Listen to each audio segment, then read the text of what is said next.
All right, everyone. Welcome to How to Speak Nebraskan. Today, I'm going to be interviewing Joe Bradley. Joe is a guy I've known for many years, haven't had a chance to talk to for quite some time, but I'm really excited about this. He's a lawyer, he's an author, he's a board member of Omaha Public Libraries. He's a pretty classy guy. That's all I can say. He hails from Grand Island. He was an Islander. Back in the day, he and I raced each other in track and cross country meets. That's how we got to know each other. I'm pretty sure he beat me most of the time when we raced against each other. And he's recently published a book, and he is the first person I'm interviewing on this show, and I'm super excited. I reached out to Joe as I was kind of thinking through who I would bring on the show and what this show is about. I really wanted to be able to highlight all good and great things about Nebraska and people in Nebraska. And Joe is a person that came to mind because I can honestly say that he is one of the funniest people I know. I have this kind of strange list. I've never actually written this out, so this is not like official. I have kind of this like list in my head of like who I think some of the top 10 or so funniest people are. And I think Joe Bradley is in that list for sure. And so I thought to myself, he has done a lot of things. He's just recently written a book. And so I thought he would be perfect to bring on this show to highlight his book. It is All the Buried Things with that features two stories, A Time for Kindred Spirits and Last Respects. He's a great guy. He's authentic, genuine, fun to talk to, and I'm honored to have him here. So without further ado, Joe, welcome to the show. Oh, Jeff, so excited to be here. Thank you for having me. I do have to correct one thing you said. We did used to race each other. You were from the powerhouse of Kearney, and Yes. and we did run. And here's how the races would go. I would be running, and then I'd be like huffing and puffing, and then Jeff would come by and just casually go, "Oh, hey, Joe," and then that's the last I would see of him, and I'd just see his feet and his like eat his dust for the rest of the time. But he was always very nice as he passed me and destroyed me. But yeah, so. That is too kind. I know for sure that's not true. Each time we raced, maybe I won a race or two here or there, but I do vividly have memories of you in front of me. But either way, it was fun, and this is exciting. So we'll get in. We're gonna talk about the book later and all that, but let's catch up. It's been a minute since we've talked. It's been a long time. No, so I mean, gosh, since we saw it, I mean, we were friends in high school and undergrad, and now I'm a lawyer. I do juvenile law here in Omaha, Nebraska, and so that's if there's if there's families that can't afford to pay children or parents, they'll appoint me, and I go in and try to kind of reunite the families or help the kiddos with their issues. And Jeff, you've known me long enough that I am fluent in dysfunction, so these are my people. I get along with, I understand what they're going through, and it's very rewarding. It's great That's work. great.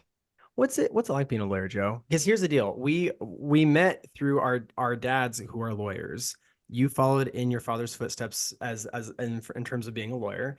I used to be asked a lot if I was going to go to law school. For And sure. just it did not appeal to me. And so actually at an older age it kind of started to appeal to me, but then I was like, I've kind of I'm sort of past that point.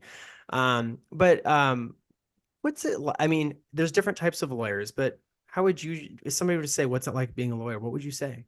When I was growing up, I was always getting the questions, are you going to be a lawyer? And I was like, no, no, never, never, never. And not only did I become a lawyer and I married a lawyer, my brother became a lawyer and he married a lawyer. So I mean, clearly there's some sort of Wow. sickness in the Bradley family. There But is a no, sickness. it's great. I love it. And I've kind of done, I started as a prosecutor, and then I became a civil attorney.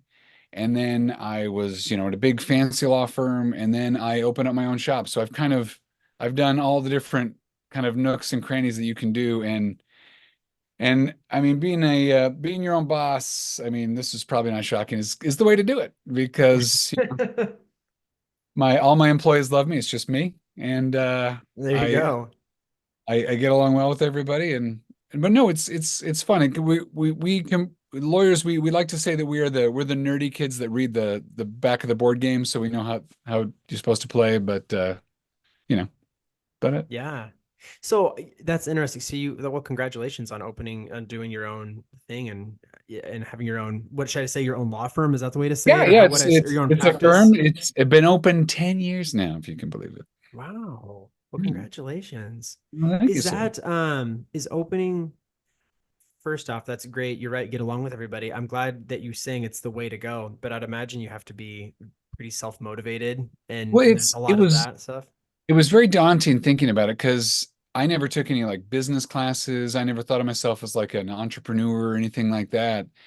And I ended up another friend of mine, she was looking to transition, my friend Joy, and at the same time, we both kind of like looked at each other like, can we do this? Can we take this leap? Can we do this? And you find a couple people that have done it before you, they give you some tips and I mean they make it pretty easy. So, you know.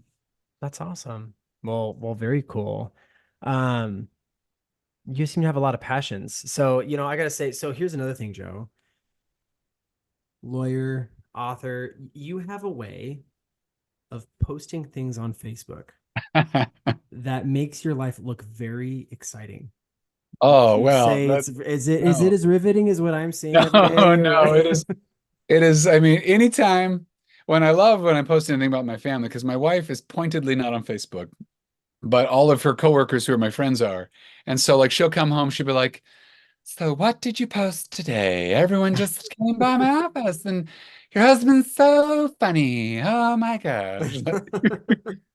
No, I mean, I don't know because I know like I'm an old guy for using Facebook and not the other stuff, but I don't like the other social media ones because like why would I want to keep up with people that aren't my friends? Like I don't want to know like I don't I want people agree. commenting that are like saying like, "Oh, this is lame." I'm like, "Cool guy, I don't know. I'll take that advice." Right? Like I don't care. Yeah.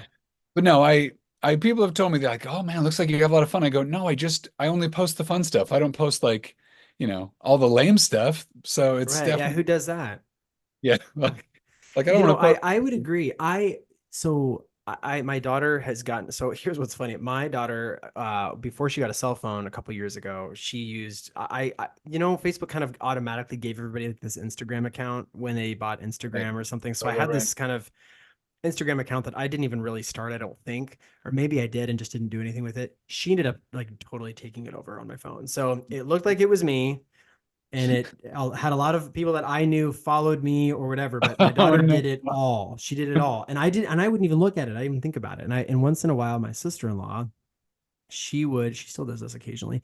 She would send me and my wife a message and she would say, just so you know, your daughter has been posting a lot of crazy stuff. And so luckily it's nothing like super bad, but it's kind of like you go to her, you're like, sweetheart, you need to like tone it down just a little bit. And so since it was my Instagram account, it feels weird. And I will say, you're right. Facebook feels like it's maybe people of our generation. I have kind of tried and attempted Instagram. I cannot get myself to enjoy that. I can't do it. It scares me. Well, and but like Instagram is to me is less scary than TikTok. Like I looked at TikTok for 10 seconds. I'm like, I don't know. I don't know what any of these things are. I mean, Jeff, you know this. When I was young, I wasn't hip. I'm not gonna get hipper as I become an old guy. Like it's Right. I think there's that question that I have, and maybe we all ask ourselves this is like, am I okay to stay on Facebook or do I need to change with the times or am we good? But as long as other people I know are on it and I'm enjoying it, I guess if that's how we feel, if we enjoy it, that's all and, that really and that's the matters. thing. If all my friends left, I wouldn't go back because what would be the point? But like enough of my friends are still on there that I feel like I'm keeping in touch. Well, and it's just like you. I mean, you and I haven't talked forever, but I feel Right. like I got a pretty decent like snapshot of what you and your family have been doing because you don't post a million things on there, but you and Rachel will put stuff on there from time to time, and Yeah. I love it because I like otherwise how would I know what the hell you're doing? Yeah, exactly. Oh no, and that's been what's great. I mean, and that's even as I was getting ready for this, that's how I thought of you, right? We haven't seen each other in years, but I was like, gosh, Joe's been doing a lot of cool things. Like he would be a fun person to talk to. And you got the new book, and I'm like, wow, new creative content. I'll definitely go for something like that. Absolutely. Hey, well, absolutely. Well, no, I mean, and so the the book I wrote this is mostly my first book, but it's in during the first year of the pandemic, I wrote a book with my cousin where we used a pen name. C.L. Jolie wrote a book called Loof Balloons, and that was really fun because I had never thought about doing anything like that. And she is much younger than me, and her kind of one of her big genres is like young adult. books, which Oh. I am not that. But uh, but it was like super fun, kind of dip my toes in that, and just kind of like I found once I plugged into the genre and like got my head in that space, it was super fun to write. To be like, because with a young adult book, you put kids in peril, you have a chase about every 30 pages, you have something blow up. If the book is getting boring, it wrote itself. Yeah. Uh, and so that Now, if was I'm that was remembering right, you didn't you if I do remember you posting about this and I was impressed with that. Was it like every other chapter you each wrote? Yeah, it began as a writing experiment. So she began one night, she just sent me a chapter. She goes, "Hey, like just write the next chapter of this book." And so we hadn't talked about what the book was about or the characters or where it was going. And so in order to keep the story straight, what I did was we did if you've ever read the Game of Thrones books, it's point of view chapters. So it'll be like, chapter from this character and it's like from the point of view. So she had her characters and we not without even planning this, she would have her characters in the story and I would have my characters that were kind of parallel to the story she was telling. And so my characters would kind of flesh out her story. And as the book went on, we eventually like at the end all of our characters like met at like the climax and kind of interacted and then as we got more confident, we would trade chapters and she would write some for mine and I'd write some for hers. And that was, I mean, but just so know this, that's an absolutely insane way to write a book. We had no outline. We didn't tell each other where, like, I didn't know where she was going with her story. She didn't know where I was going with the story. And uh, as it went on, we eventually were like, okay, here's what I think the ending is going to be like. Is this okay if I start slightly aiming it this way? And that helped. I that sounds really fun. I can see why eventually you needed to talk and figure that out, but that is hilarious. No, it felt like building the airplane as we were flying, but like it was, Right.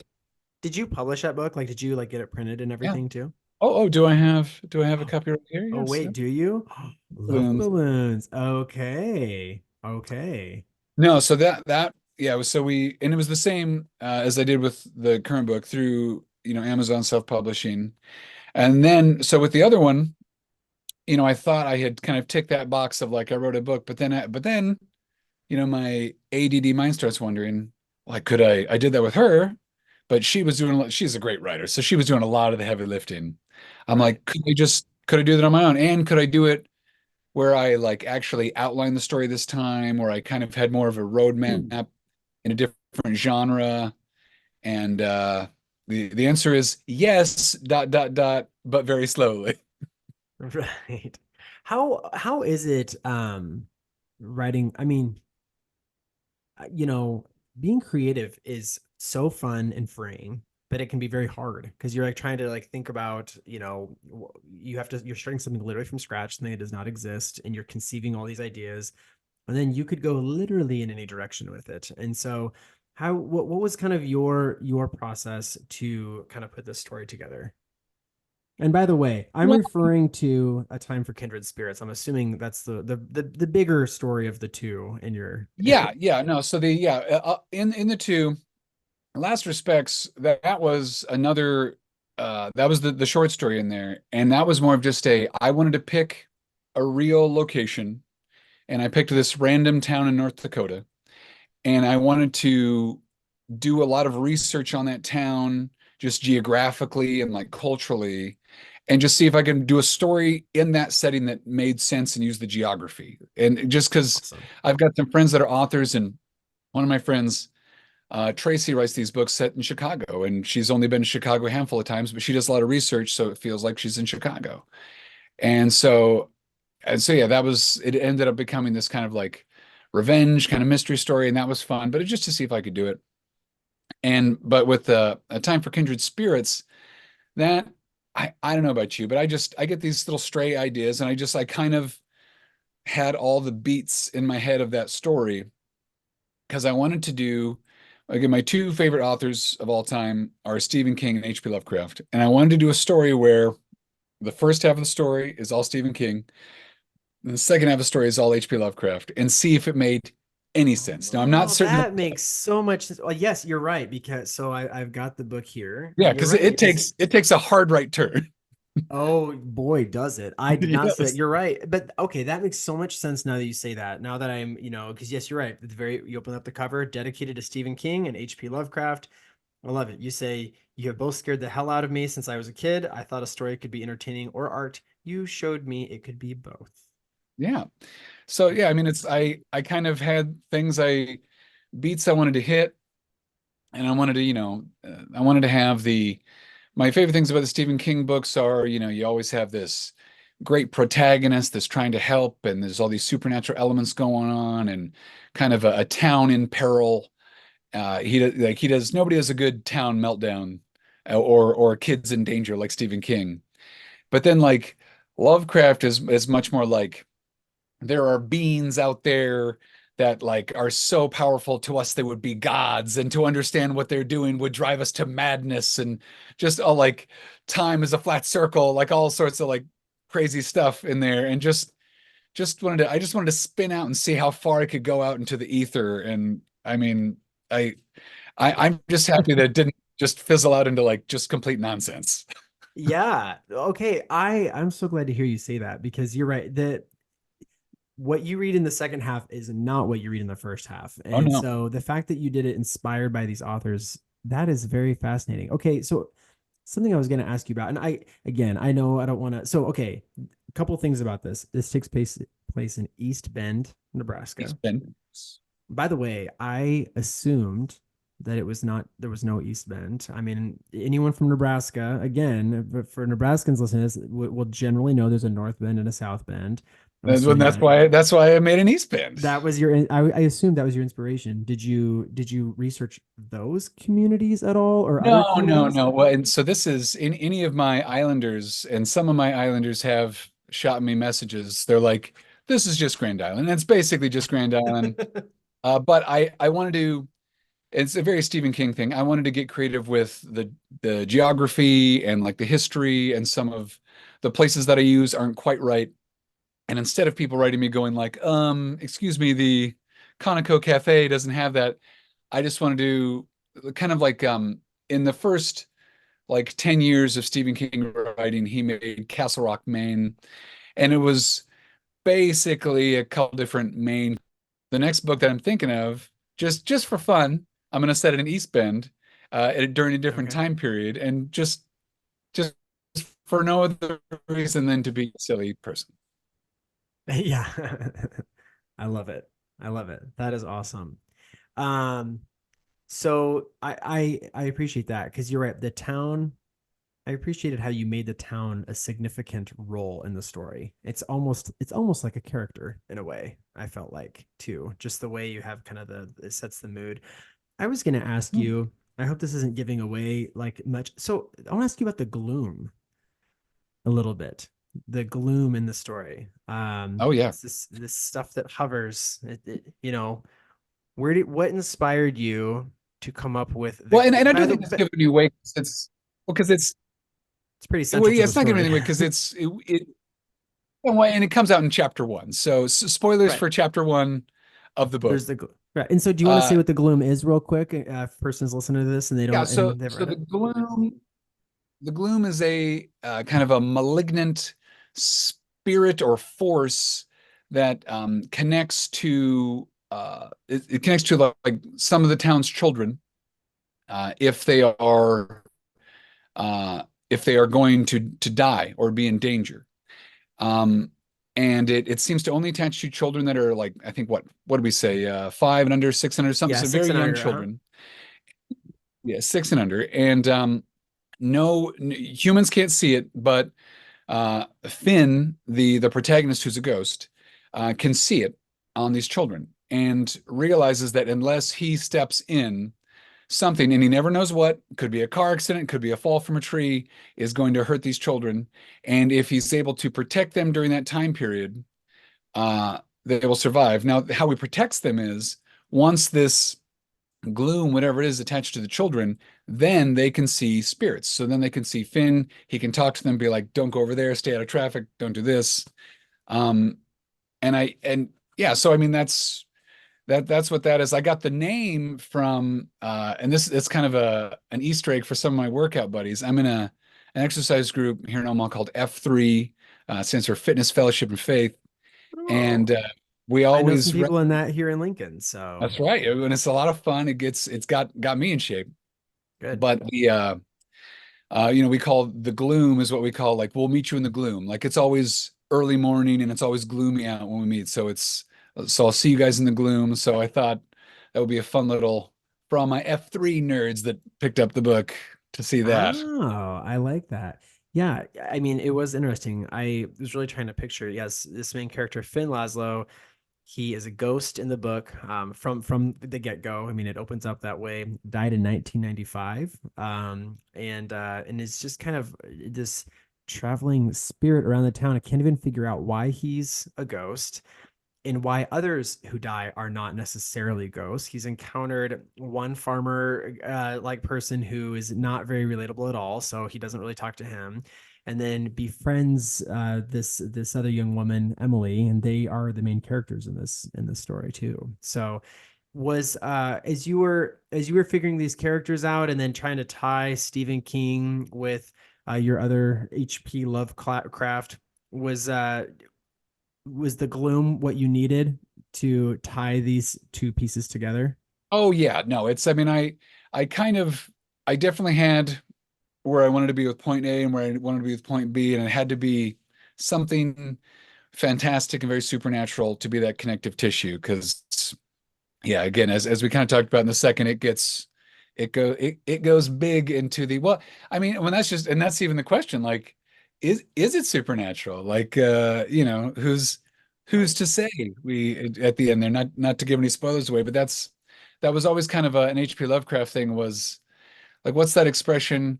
Any technology sufficiently advanced will be indistinguishable from magic. And so, Ah, like who knows if it was magic or technology or what was causing all that. So, I love it. So, okay, your two stories in there. So I do have to ask you this too, Joe. So Time for Kindred Spirits, we're talking about Finn Laszlo. He died, he's a spirit, and kind of all that happens with that. Your other story, the short story, Last Respects, also shall we say, it involves death. oh, it did. Yeah, So very what gritty. what inspired this? The death, Joe? Was this I mean, Jeff, I'm clearly going through some dark stuff, I guess. No, I don't know. I never know what pops into my head. Like in fairness, like, you kind of are what you eat in terms of the genres you read. And I mean, I read, a lot of noir, a lot of horror, a lot of stuff like that. And so, I mean, those are the weird ideas that pop right in my head. But no, like, even as I put those together, I'm like, was I going for a weird motif here? Because I didn't, like, I wasn't even trying with that, but I'm like, yeah, so like we've got a motif of like death, hometowns, revenge, like all sorts of crazy stuff. I love it. I love it. So you are you working on any other books or do you have intentions to at this point? Yeah, no, I'm trying to do a legit outline. So yeah, for first book, no outline. Second book, pretty good outline. But now I want to do a book where I do like a full legitimate outline. And this one, and I can give you some minor Sure. spoilers. Up to you. Yeah, share as much as you want. Up to you. Uh-huh. It's gonna be kind of a guy thinking back on his life. He's an older guy now, but he's thinking back on the time in like the mid 80s when his widowed grandfather moves in with he and his mother. And it's going to be he's going to be like the father of the deceased father of the kid when he was a kid. So they kind of have trouble connecting with each other. But the fun could only be a Joe Bradley book. Part of it is that the grandpa is going to be a retired gumshoe, like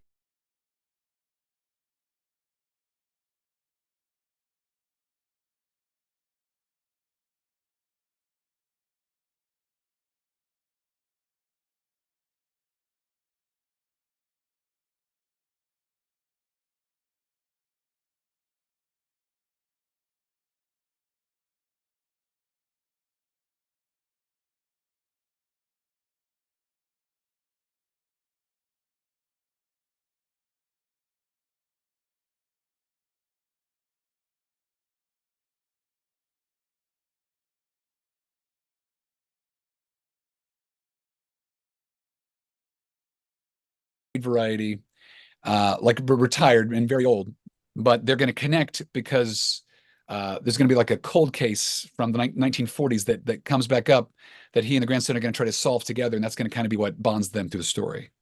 Gotcha. That's awesome. How do you say you're trying to work on a legit outline right now? So will that be easier for you to write? Is that your hope?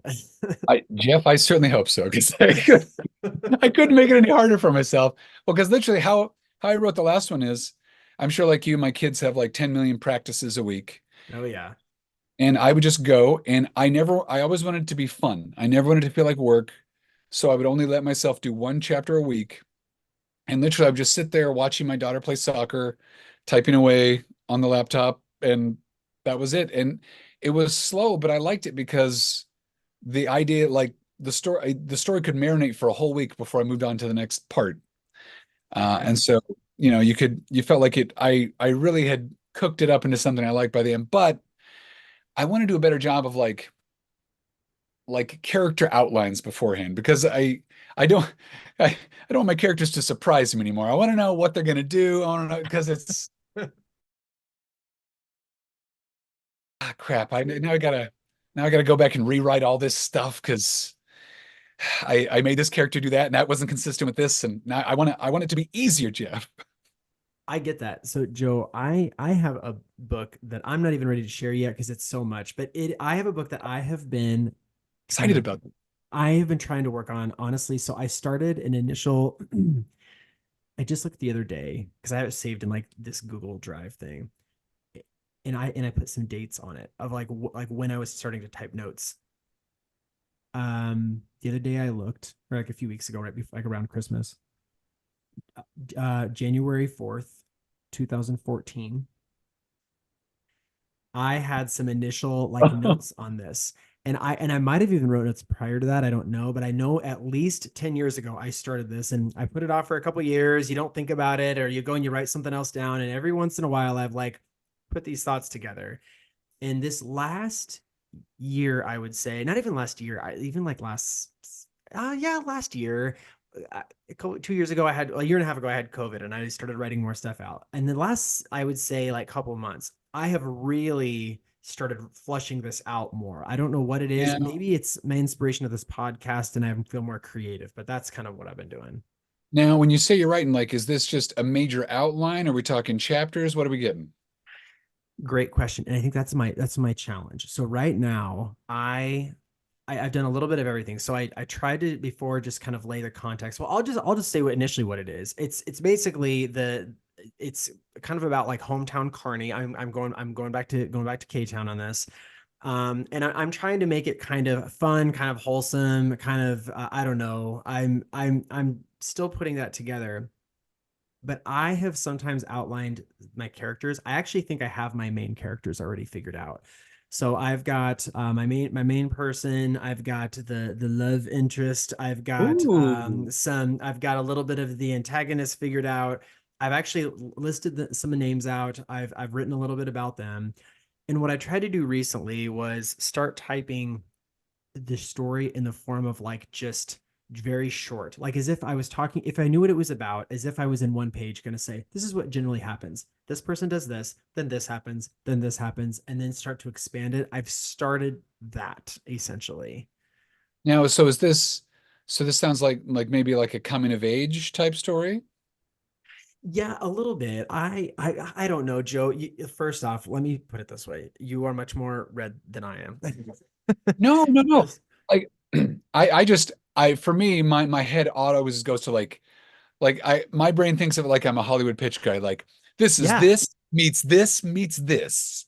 yeah, it's gonna be okay. The big thing that I struggled with, I think back when I first wrote the notes before, I was picturing, I think somebody too similar to myself initially in the character, and I was kind of thinking of it as like a young married couple, and I was trying to kind of think through sort of almost this like rekindling of their relationship, of them like having some issues and then sort of falling back in love. And I would say in the last year or few months, as I've been thinking about it and starting to flesh it out, part of the reason I think I wasn't moving on with it, other than just I needed to motivate myself, part of it was I realized I was getting bored with the story in my head. Like I would think it through, like what they would do, and I'm like, this just doesn't sound that fun to read to me. Like I'm interested because it's my own thoughts, but it didn't sound interesting enough, and so I've changed it a little bit. The couple is now younger; they're going to be falling in love, is the hope.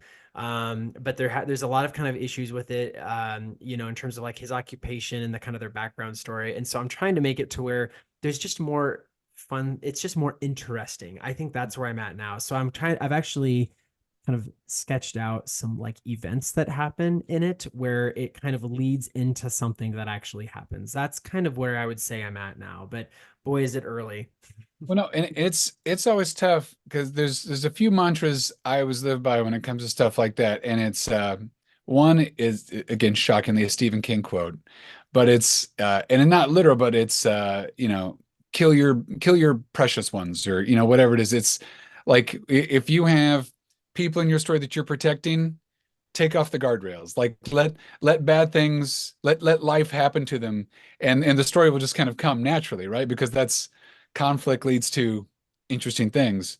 And then the other one, and I don't know who to attribute this to, but this is what I've had to do, and it's tough because I think you're in the same boat as me.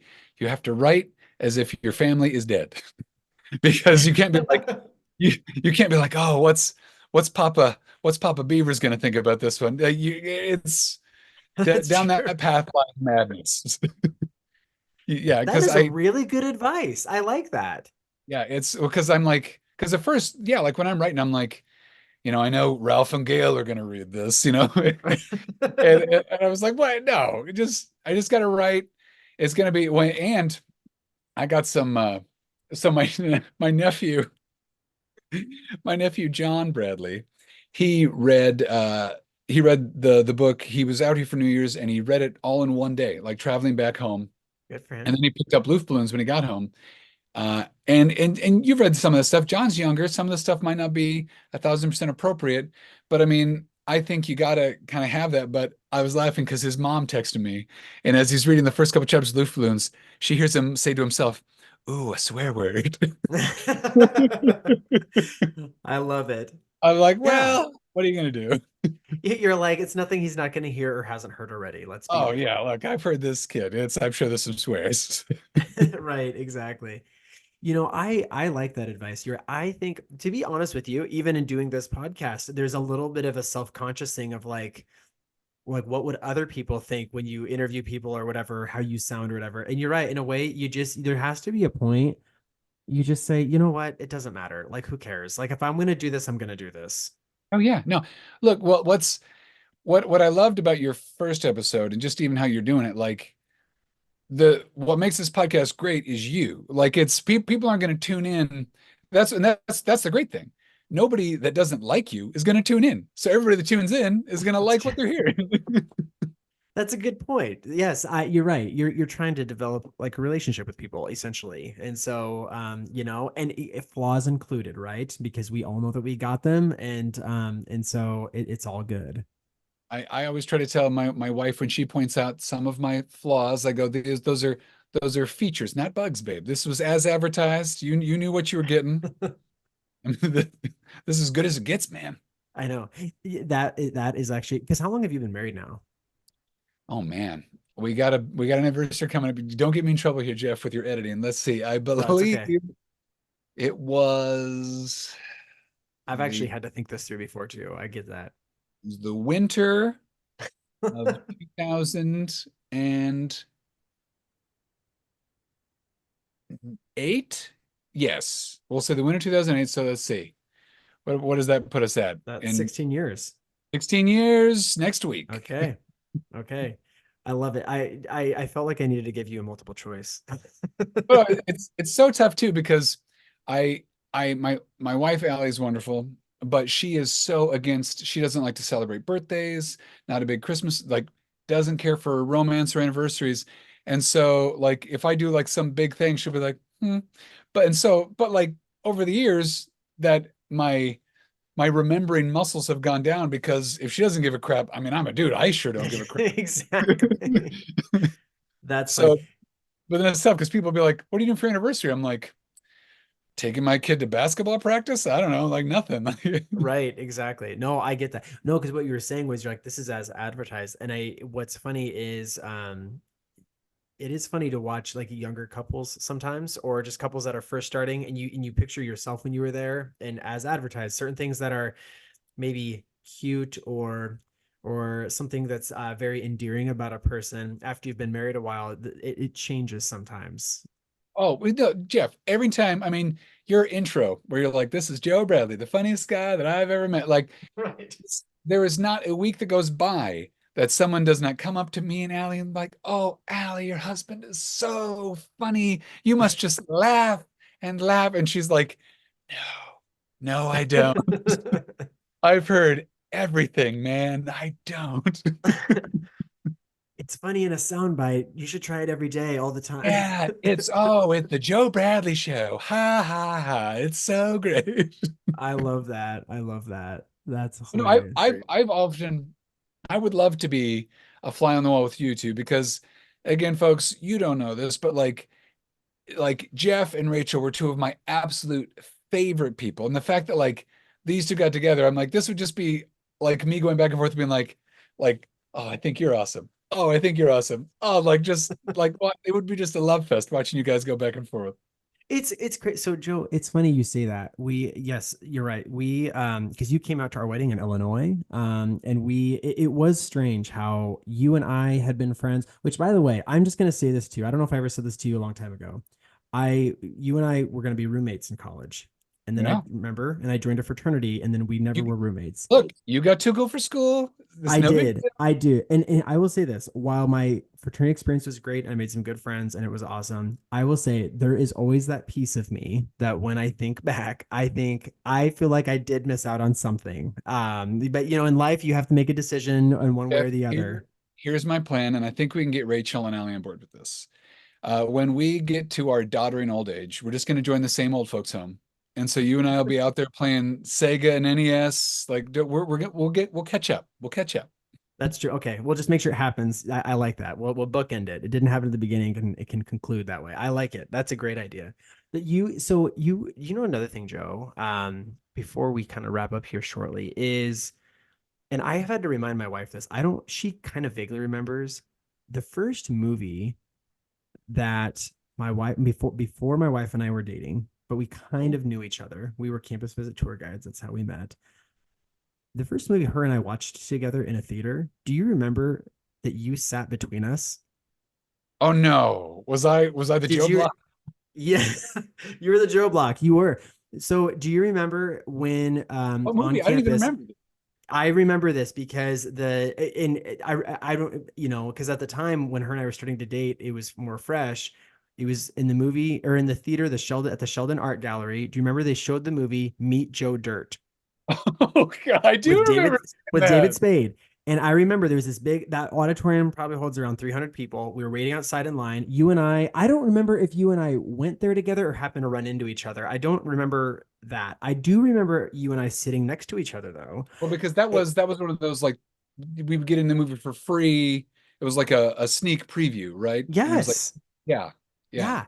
And you and I sat next to each other. And yes, Rachel, my wife, sat on the other side of you. And it was before her and I even dated. And you were right there.